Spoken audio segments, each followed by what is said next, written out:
Siapa orang yang tak berterima kasih, tak seronok, tak gembira dengan sedikit yang diberikan oleh Allah, maka dia tak akan bersyukur kalau mendapatkan yang banyak.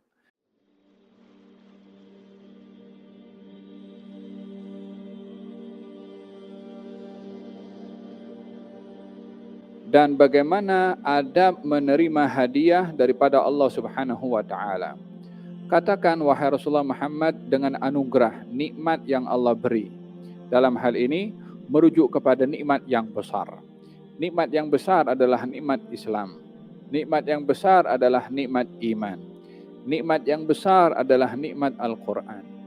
Maka bifadlillah, anugerah Allah, maksudnya Al-Quran atau Islam atau iman ataupun apa tadi disebutkan, Al-Islam wal iman dan juga Al-Quranul Karim. Ini arti fadlillah, anugerah Allah. Rahmat yang dimaksudkan adalah khusus, yaitu Nabi Muhammad sallallahu alaihi wa ala alihi wasallam. Katakan wahai Rasulullah Muhammad dengan anugerah Allah dan rahmatnya Allah, yakni maksudnya Rasulullah.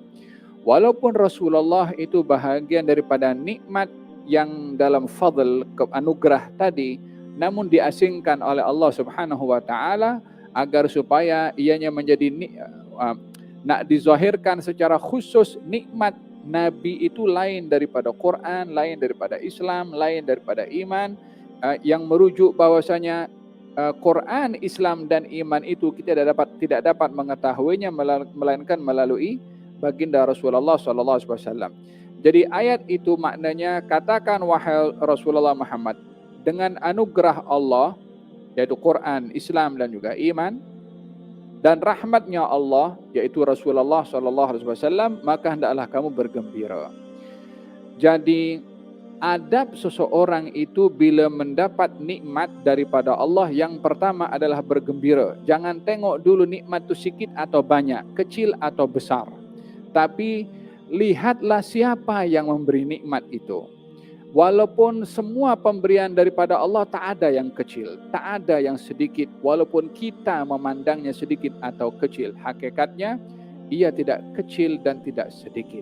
Menyikapi Allah Subhanahu wa taala, hendaklah kita memaksimumkan husnudzan kepada Allah apa saja yang Allah kasih.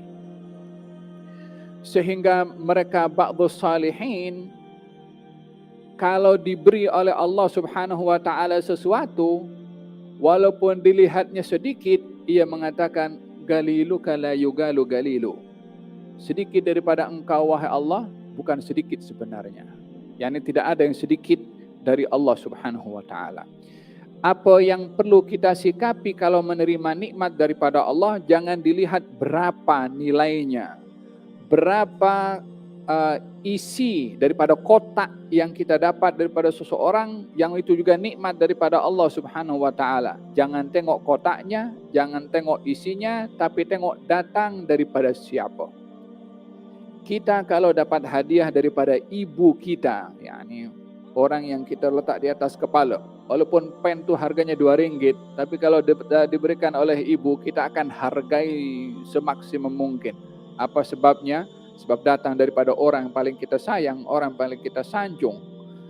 Demikian juga bila datang daripada Allah Subhanahu wa taala, tidak dikatakan sedikit dan tidak dikatakan kecil, bahkan disikapi dengan gembira. Oleh hadza, kata Sayyidina Syekh Abu Bakar bin Salim, ada mengatakan man lam yashkur al-galil daripada Allah, lam yashkur al-kathir. Siapa orang yang tak berterima kasih, tak seronok, tak gembira dengan sedikit yang diberikan oleh Allah, maka dia tak akan bersyukur kalau mendapatkan yang banyak. Untuk kita dapat menghargai nikmat Allah yang banyak, kena mula dengan menghargai nikmat Allah walaupun di mata kita itu adalah kecil ataupun sedikit.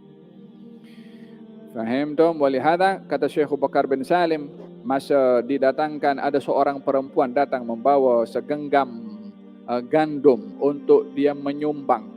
Dapurnya Syekh Abu Bakar bin Salim yang menyediakan setiap hari 1000 roti untuk diagihkan kepada fakir miskin. Setiap hari 1000 roti dan 1 ekor onta sembelih dibagikan kepada fakir miskin hari-hari. Seorang tua wanita ingin menyumbang 1 genggam gandum. Kalau diikutkan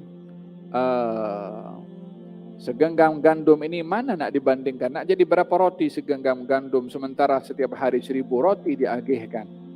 Maka pembantu Syekh Abu Bakar bin Salim melihat pemberiannya sedikit, yakni yastaglil, melihat ini pemberian terlalu sedikit, dikatakan kepada wanita tadi. Maka wanita tadi pun kembali juga dengan maksurul khatir, yakni perasaannya pun terkilan juga dengan penolakan karena terlalu sedikit. Syekh Abu Bakar bin Salim daripada tingkat 2 rumahnya turun dengan segera karena mendengar kata-kata pembantunya dan dipanggil itu orang perempuan, mari kemari, mari kemari. Diterima dengan tangan beliau yang mulia pemberian walaupun hanya segenggam gandum. Terima kasih. Walhasil disikapi dengan sikap yang berubah wanita tadi daripada terkilan menjadi orang yang gembira. Bagaimana tak gembira, diterima langsung oleh Syekh Abu Bakar bin Salim. Maka wanita tadi pun pergi. Wanita tadi pergi, masuk rumah, ditegur itu pembantunya, dimarah karena membuat terkilan seorang wanita yang membawa sumbangan gandum walaupun sedikit. Beliau mengatakan, man lam yashkur al-qalil lam yashkur al-kathir. Yang tak berterima kasih dengan yang sedikit tak akan berterima kasih dengan yang banyak.